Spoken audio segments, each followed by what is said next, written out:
Hai guys, balik lagi di TV Channel. Di video kali ini kita akan bahas tentang algoritma Facebook di tahun 2025. Apakah ada perubahan? Yuk simak detailnya ya.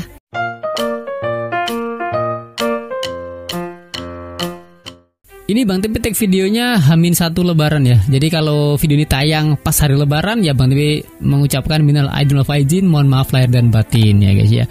Oke, jadi Bang Tepi mau bahas algoritma Facebook nih guys. Yang kemarin banyak banget ditanyakan sama teman-teman yang lain juga. Bang, algoritma Facebook seperti apa? Apakah terus berubah atau bagaimana? Nah, di sini kita bakal bahas sedikit tentang algoritma Facebook secara garis besar ya.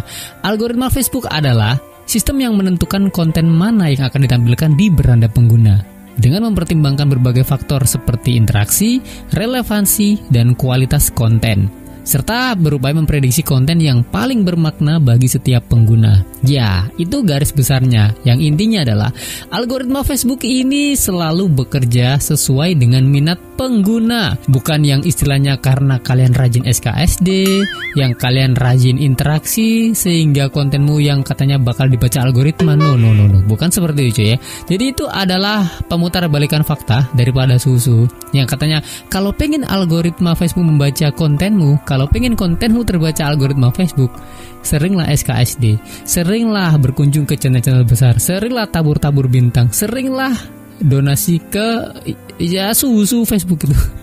Itu salah besar guys. Itu namanya fakta terbalik gitu ya. Karena apa?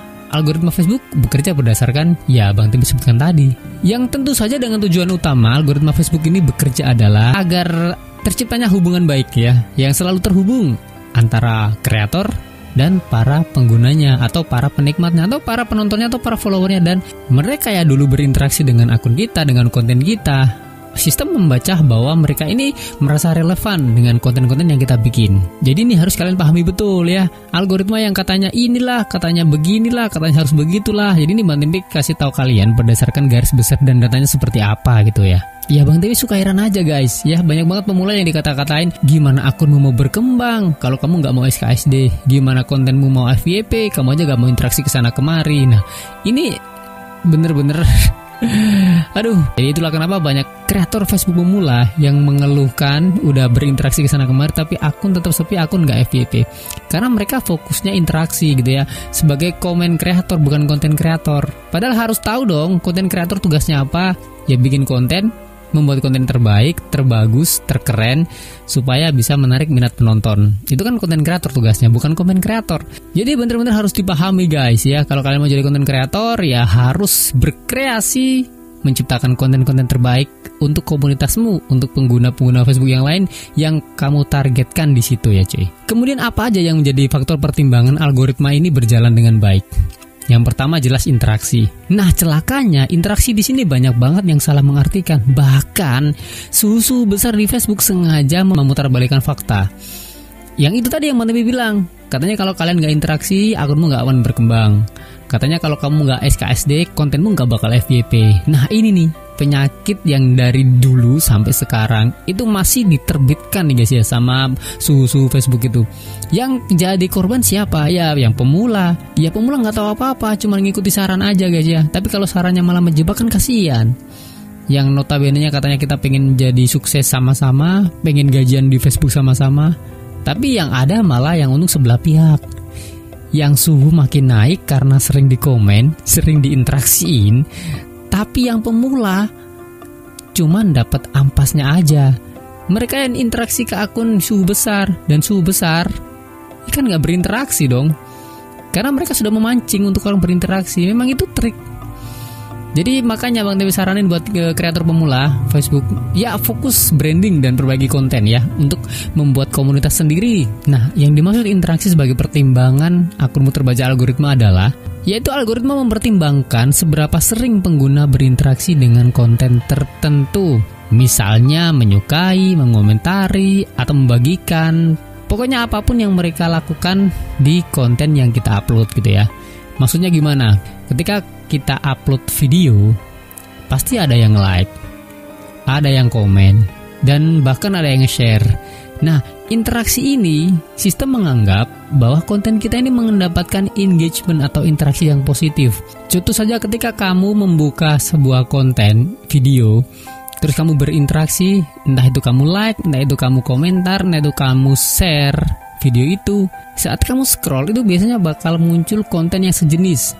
Meskipun dari 100% kita ambil contoh, 75% pasti bakalan ada selip-selipan konten-konten seperti itu yang sejenis guys ya. Karena algoritma ini membaca bahwa saya suka dengan konten-konten seperti ini. Yaitu tadi, sistem membaca bahwa karena kita sering berinteraksi dengan konten-konten semacam ini, maka di beranda kita biasanya akan muncul konten-konten yang serupa. Ini hampir mirip semacam sistem rekomendasi Facebook guys.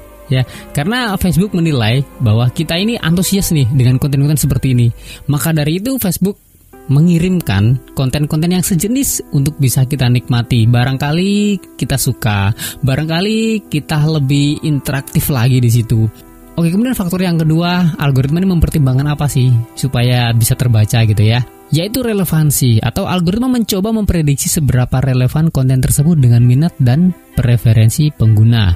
Nah, ini hampir-hampir mirip guys ya, masih ada kaitannya gitu ya. Setiap pengguna pasti ada histori tontonannya atau sejarah, riwayat video yang ditonton tuh apa nih ya, seminggu terakhir atau satu hari terakhir atau bahkan beberapa hari ke belakang gitu ya. Nah, algoritma ini membaca guys ya, oh orang ini sukanya nonton hal-hal seperti ini, tema konten A, tema konten B dan segala macam. Itu bakal dimunculin guys ya, maksudnya meskipun dengan akun yang berbeda tapi kontennya, tema sejenis itu bakalan akan muncul. Nah, ini sistemnya alami, bukan karena ada yang rajin SKSD, bukan. Algoritma juga mempertimbangkan hal yang ketiga ini, yaitu kualitas konten. Algoritma juga mempertimbangkan kualitas konten seperti apakah konten tersebut orisinal, menarik, dan bermakna. Ya, konten original atau asli itu lebih diutamakan nih guys ya di Facebook. Gak hanya di Facebook sih, di platform manapun kalau original ya pasti diutamakan.